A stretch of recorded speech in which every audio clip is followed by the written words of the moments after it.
देश में लोकसभा चुनाव के प्रथम चरण में मतदान की तारीख 19 अप्रैल है। इसके लिए राष्ट्रीय दल के प्रत्याशी अपना दमखम दिखाने जनता के बीच वोट मांग रहे हैं। लोकसभा 2024 के बालाघाट सिवनी के कांग्रेस प्रत्याशी सम्राट सिंह सरस्वार के ने हाथ जोड़कर जनता से वोट मांगने जनसभा की और कार्यकर्ताओं से सीधे संपर्क कर रहे हैं। इस बार लोकसभा चुनाव में कांग्रेस से प्रत्याशी सम्राट सिंह सरस्वार का कहना है वे जनता को बालाघाट सिवनी लोकसभा के अंदर नए उद्योग लाकर लोकसभा क्षेत्र क्रमांक 15 में नए आयाम स्थापित करेंगे। उन्होंने कहा कि नए उद्योग से नव युवकों को रोजगार के अवसर मिलेंगे। किस तरह का रुझान आपके बीच में सामने आ रहा है और किस तरह से कुछ मुद्दों को लेकर के आप आगे? बालाघाट सिवनी की जनता बहुत ज़्यादा उत्सुक है मेरे लिए। उन्हें जो अभी भारतीय जनता पार्टी की सरकार ने विधानसभा में जो झूठ बोला है, इसके पहले सन 2014 में जो मोदी जी ने झूठ बोल के चुनाव लड़ा है, उसके बाद भी जो झूठ पे झूठ इनके चले आ रहे हैं, जो जुमले इनके झूठे वादे जो हो रहे हैं, इनके घोषणा पत्र फर्जी जो बना के चुनाव जो लड़ रहे हैं और अपना शासन में अपने आप को काबिज कर रहे हैं, राजनीति में अपने आप को काबिज कर रहे हैं। जनता को अच्छे से पता है, जैसे आपको पता ही है 3100 रुपये धान की कीमत, 450 रुपये सिलेंडर, 3000 रुपये हमारी बहनों को देने की बात हुई थी, वो भी नहीं दे रहे।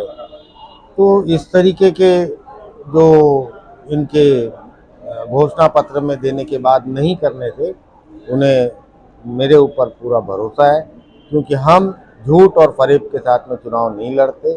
और मैं जा रहा हूं तो सच में इतना अच्छा लोगों का रिस्पांस मिल रहा है, लोग खुद उत्सुक होके मेरे स्वागत के लिए खड़े हैं। ये मेरा सौभाग्य है और मेरे को जो आशीर्वाद मेरे को अपने मतदाताओं से मिल रहा है, उसके लिए मैं उनका बहुत आभार व्यक्त करता हूँ। लगभग चुनाव मैदान पर जो भी प्रत्याशी उतरता है तो बिजली पानी सड़क की बात कह करके मूलभूत सुविधाओं में वंचित होता है। क्या आप इस बार किस मुद्दों को लेकर के जिले के लिए चुनाव में? देखिए, बिजली पानी और सड़क ये मुद्दा तो है ही, वो तो कॉमन हमारे पास में है ही। उसके अलावा जो एक सांसद ने करना चाहिए, जो सेंट्रल से संबंधित रहता है, आज जो बेरोजगारी हमारे ज़िले में, हमारे यहाँ के लेबर जो है पलायन कर रहे हैं, इतना शिक्षित हमारा बालाघाट सिवनी लोकसभा क्षेत्र है, यहाँ के बच्चे पढ़ के आज घर में बैठे हुए इधर उधर घूम रहे हैं और गलत राहों में चल रहे हैं, क्योंकि काम धंधे हैं नहीं। तो मेरी जो व्यू है कि मैं बड़े से बड़ी इंडस्ट्री अपने ज़िले में लाने की कोशिश करूं। सिवनी और बालाघाट ज़िला मेरा अभी अपना है, तो मैं उसके लिए प्रयासरत रहूँगा। और एक इंडस्ट्रियल हब दोनों ज़िले में अगर बन जाए तो कम से कम सैकड़ों इंडस्ट्री उसमें लगेंगी।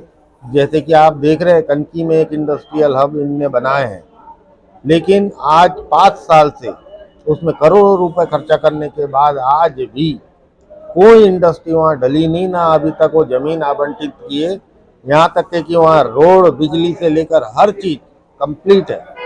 तो जो भाजपा जिस तरीके से जो काम करवा रही है, करोड़ों रुपए खर्चा कर रही है, लेकिन ग्राउंड में कुछ भी नहीं हो रहा है। आप देख सकते हैं कनकी में जो इंडस्ट्री के लिए करोड़ों रुपए खर्चा किए हैं, कुछ नहीं हो रहा है। तो मैं चाह रहा हूँ कि एक सॉलिड तरीके से सेंट्रल की स्कीम लाके एक बड़ी से बड़ी इंडस्ट्री, एक नहीं, एक बड़ी इंडस्ट्री डलने से उसके नीचे सैकड़ों इंडस्ट्री पनपती है।